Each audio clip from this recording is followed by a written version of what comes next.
But I want to stay on Benghazi, based on what John asked because you said.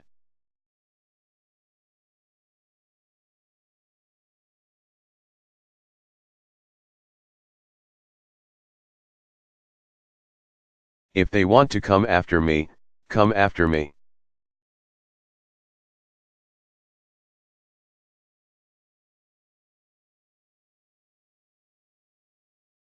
I wanted to ask about the families of these 4 Americans who were killed.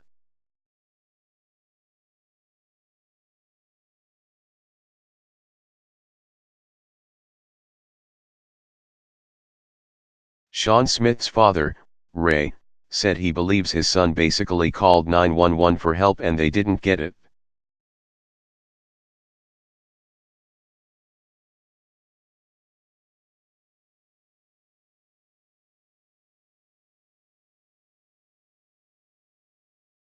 And I know you've said you grieve for these 4 Americans, that it's being investigated.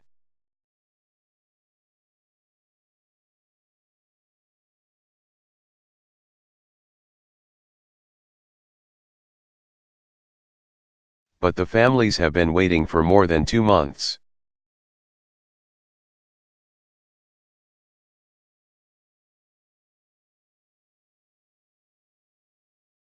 So I would like for you to address the families, if you can.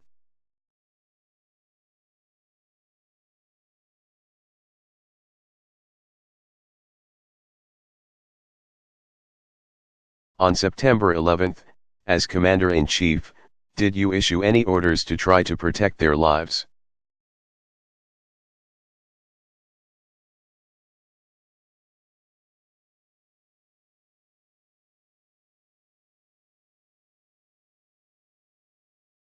President Obama, Ed, I'll address the families not through the press.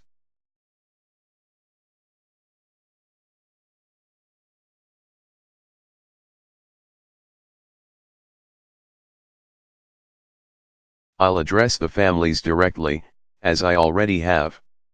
And we will provide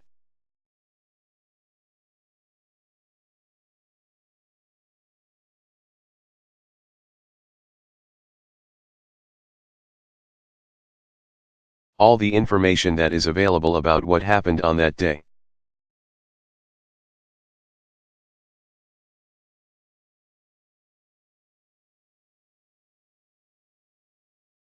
That's what the investigation is for.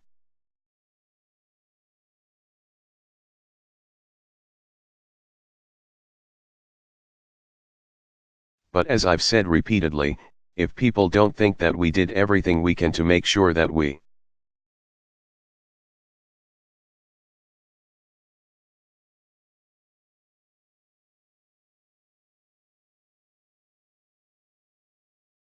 saved the lives of folks who I sent there and who were carrying out missions on behalf of the United States.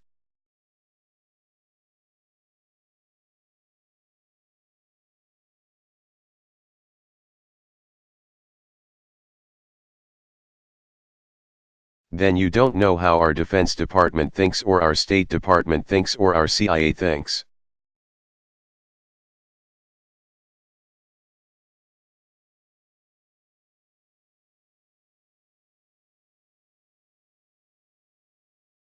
Their number one priority is obviously to protect American lives.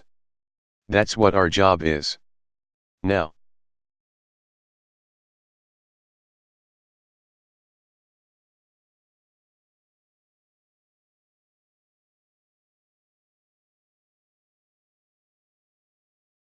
question, inaudible.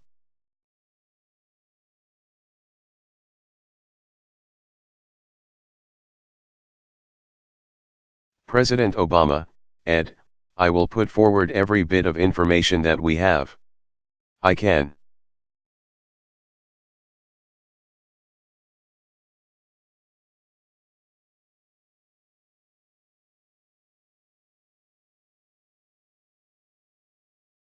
Tell you that immediately upon finding out that our folks were in danger.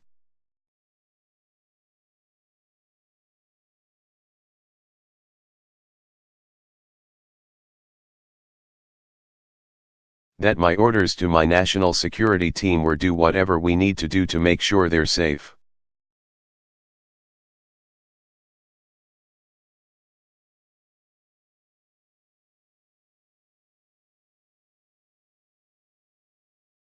And that's the same order that I would give any time that I see Americans are in danger.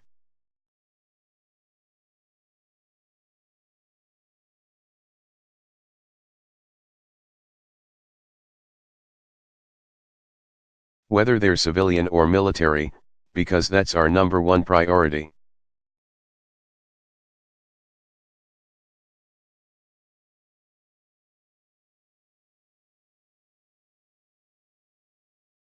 With respect to the issue of mandate, I've got one mandate.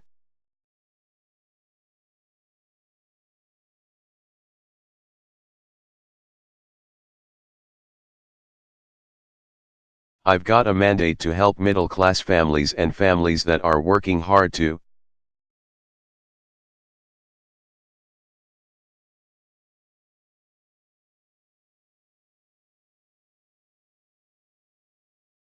try to get into the middle class. That's my mandate. That's what the American people said.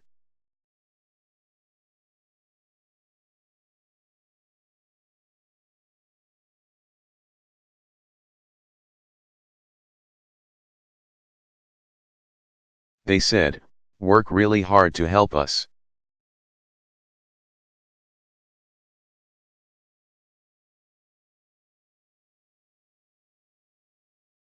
Don't worry about the politics of it, don't worry about the party interests.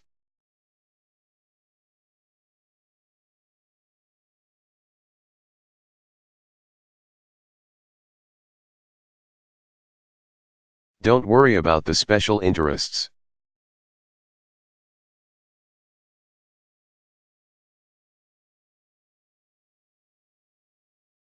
Just work really hard to see if you can help us get ahead because we're working.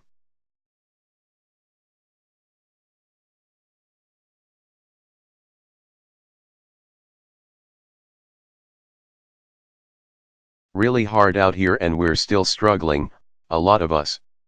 That's my mandate.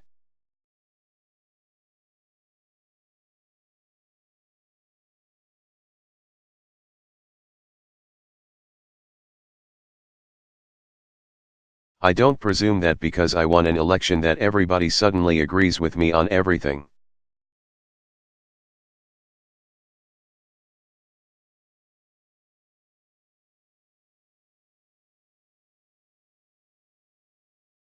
I'm more than familiar with all the literature about presidential.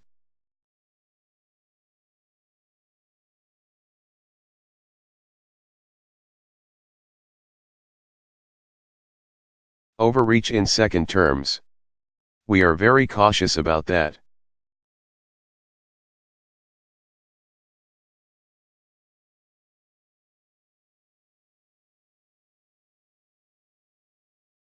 On the other hand, I didn't get re-elected just to bask in re-election.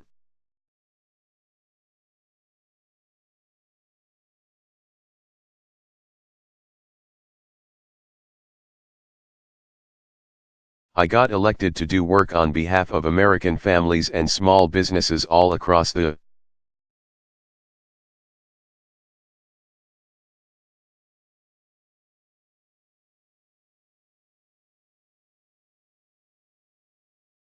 country who are still recovering from a really bad recession, but are hopeful about the future.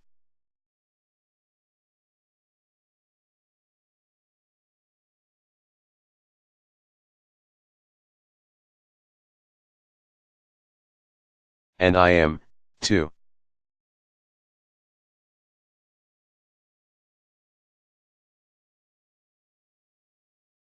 The one thing that I said during the campaign that maybe sounds like a bunch of campaign rhetoric.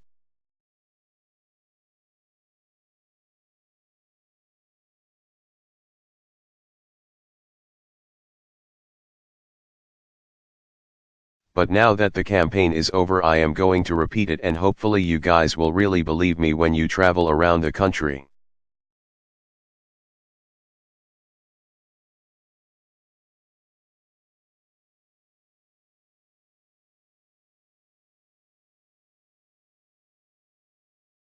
You are inspired by the grit and resilience and hard work and decency of the American people.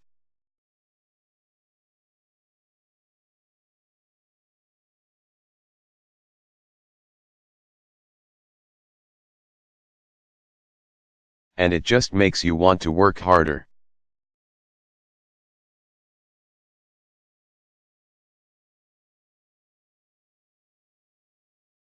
You meet families who have overcome really tough odds.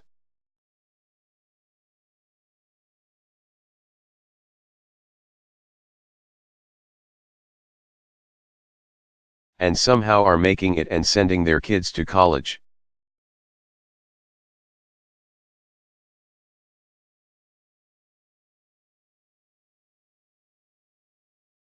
And you meet young people who are doing incredible work in disadvantaged communities.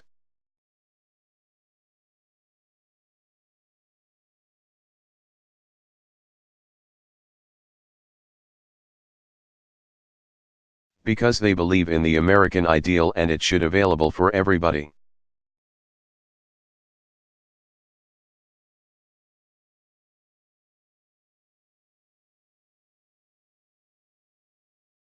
And you meet farmers who are helping each other during times of drought.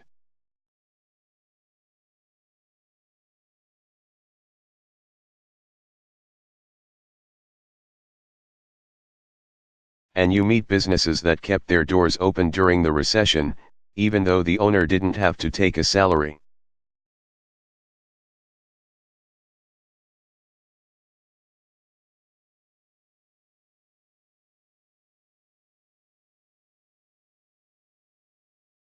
And when you talk to these folks, you say to yourself, man.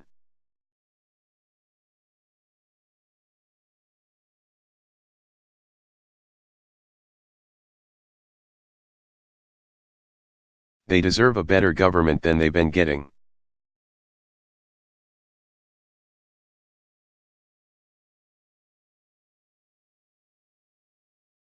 They deserve all of us here in Washington to be thinking every single day.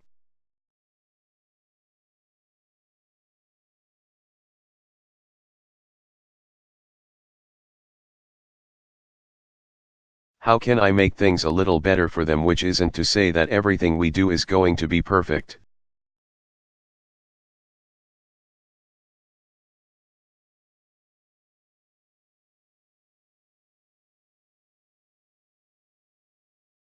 Or that there aren't just going to be some big, tough challenges that we have to grapple with.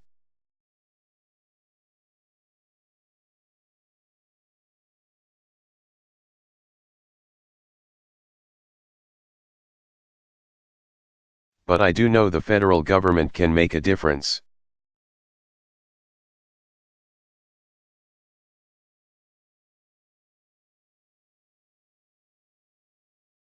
We're seeing it right now on the Jersey coast and in New York.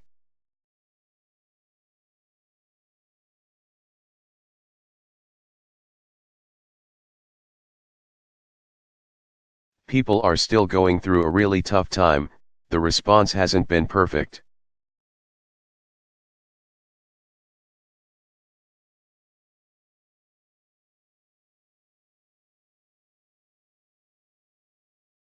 But it's been aggressive and strong and fast and robust, and a lot of people have been helped because of it.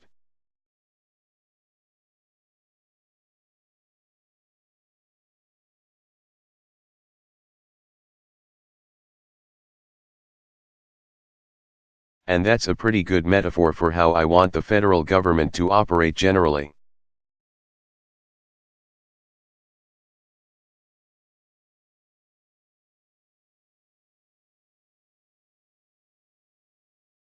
And I'm going to do everything I can to make sure it does.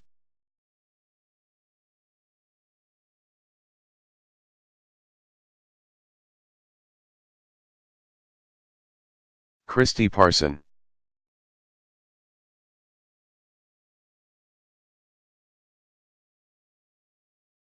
Hey.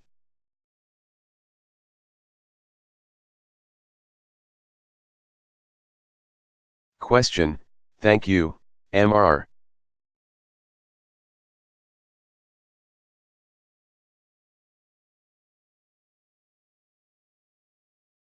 President, and congratulations, by the way.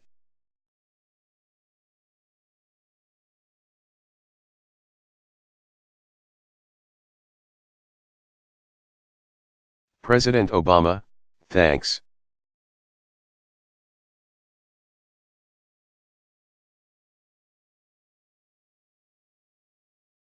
Question, one quick follow-up.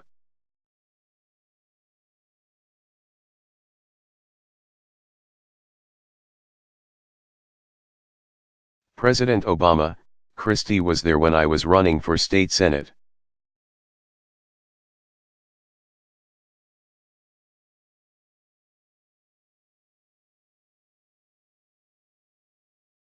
Question, that's right, I was.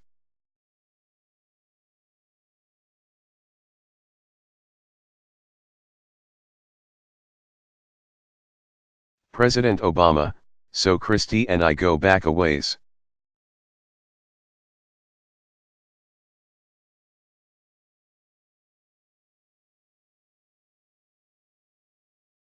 Question, I've never seen you lose.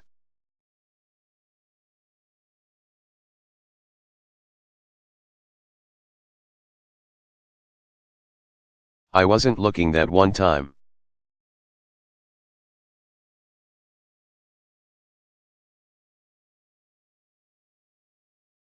President Obama, there you go.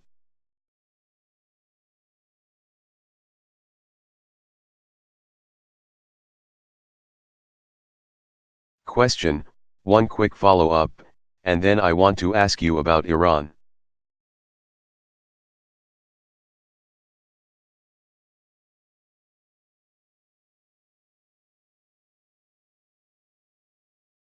I just want to make sure I understood what you said.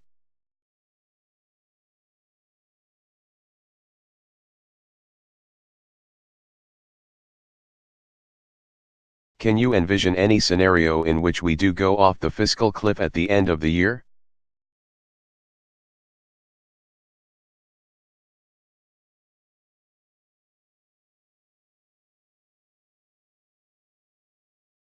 And on Iran, are you preparing a final diplomatic push here to resolve the nuclear program issue?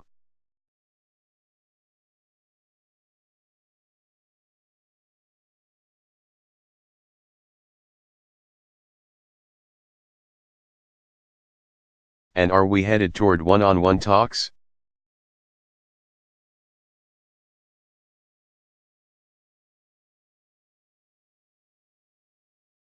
President Obama, well, obviously, we can all imagine a scenario where we go off the fiscal cliff.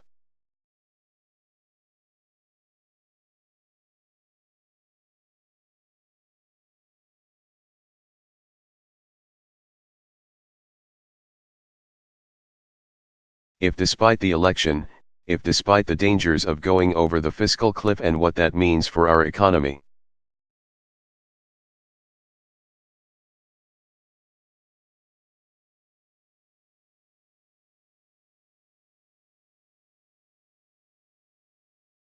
That there's too much stubbornness in Congress that we can't even agree on giving middle-class families a tax cut.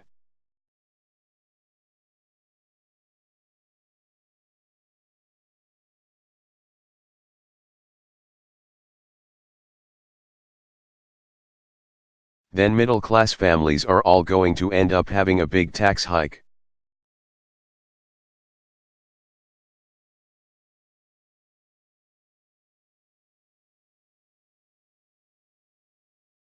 And that's going to be a pretty rude shock for them, and I suspect will have a big impact on the holiday shopping season.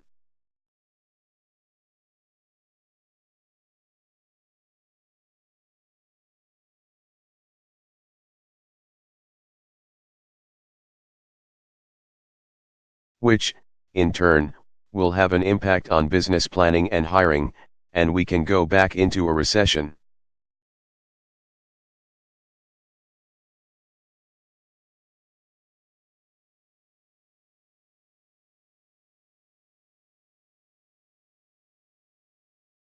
It would be a bad thing.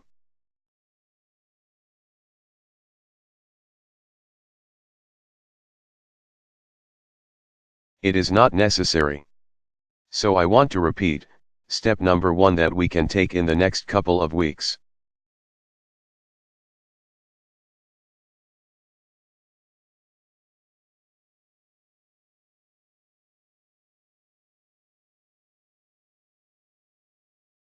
Provide certainty to middle-class families. 98% of families who make less than $250,000 a year.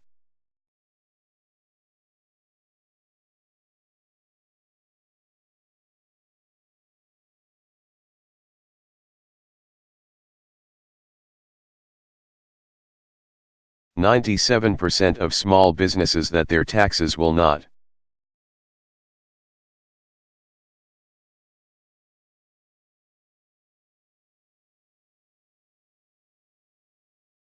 go up a single dime next year.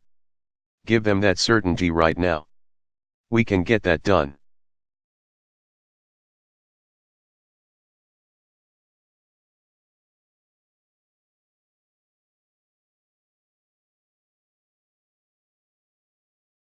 We can then set up a structure whereby we are dealing with tax reform.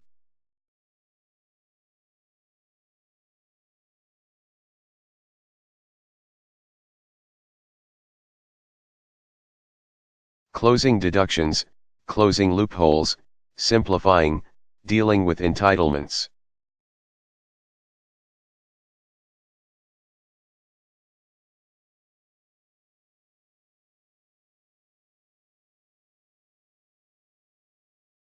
And I'm ready and willing to make big commitments to make sure that we're locking in the kind of deficit reductions that stabilize our deficit.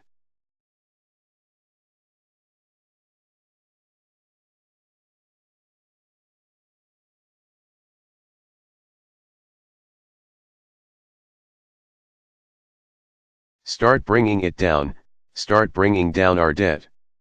I'm confident we can do it.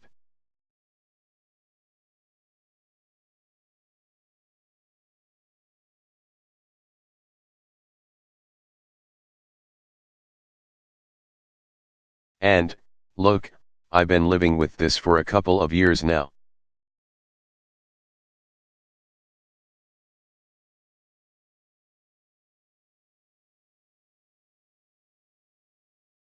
I know the math pretty well. And it really is arithmetic, it's not calculus.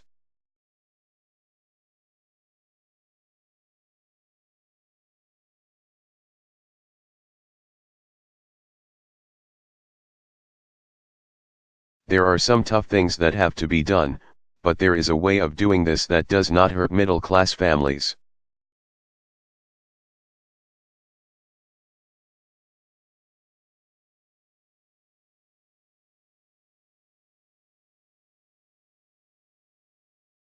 That does not hurt our seniors.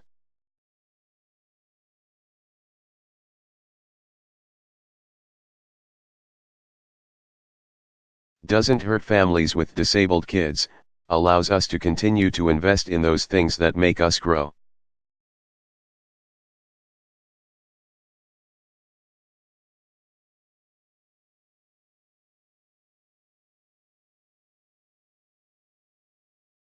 Like basic research and education, helping young people afford going to college.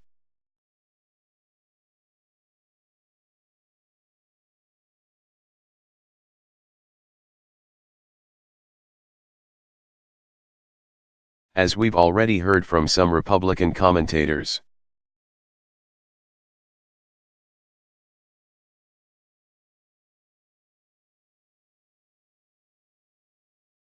A modest tax increase on the wealthy is not going to break their backs, they'll still be wealthy.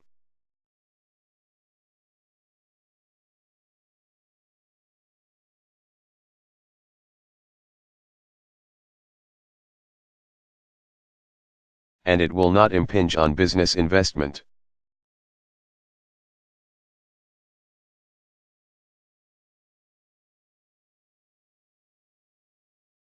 So we know how to do this.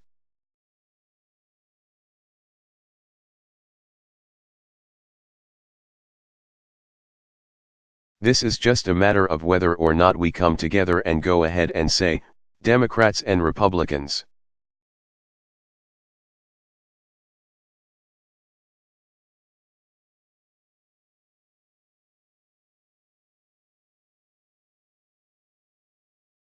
We're both going to hold hands and do what's right for the American people. And I hope that's what happens.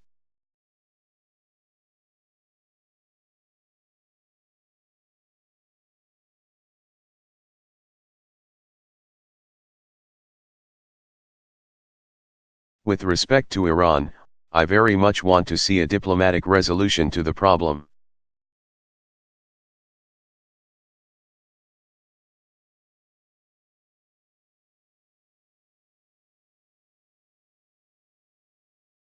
I was very clear before the campaign, I was clear during the campaign.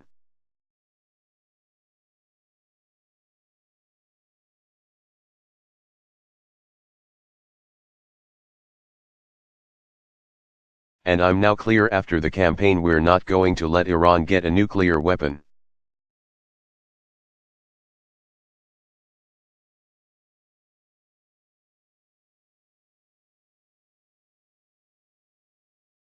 But I think there is still a window of time for us to resolve this diplomatically.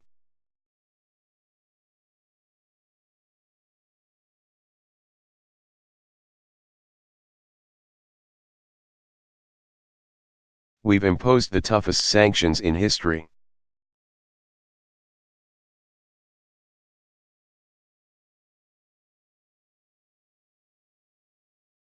It is having an impact on Iran's economy.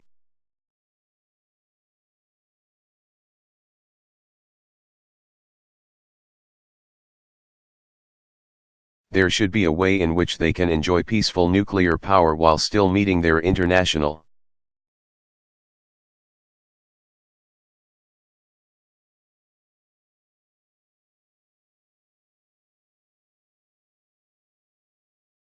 obligations and providing clear assurances to the international community that they're not pursuing a nuclear weapon.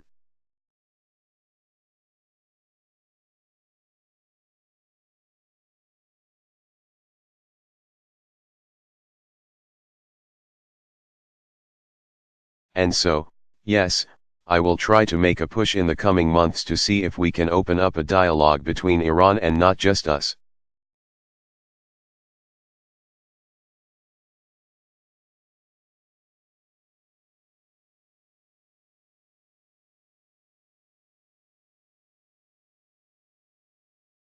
But the international community, to see if we can get these things resolved.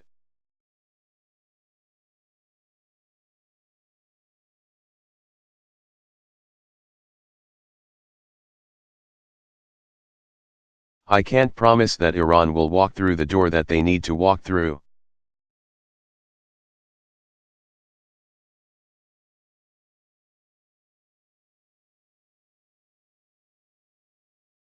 But that would be very much the preferable option.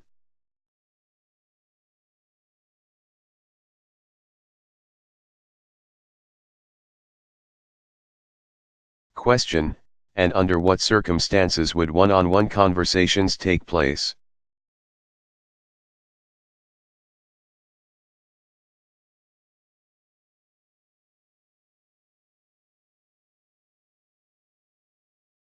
President Obama, I won't talk about the details in negotiations.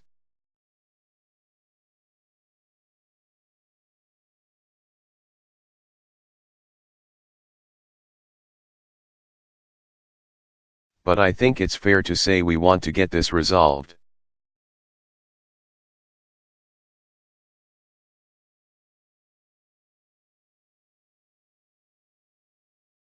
And we're not going to be constrained by diplomatic niceties or protocols.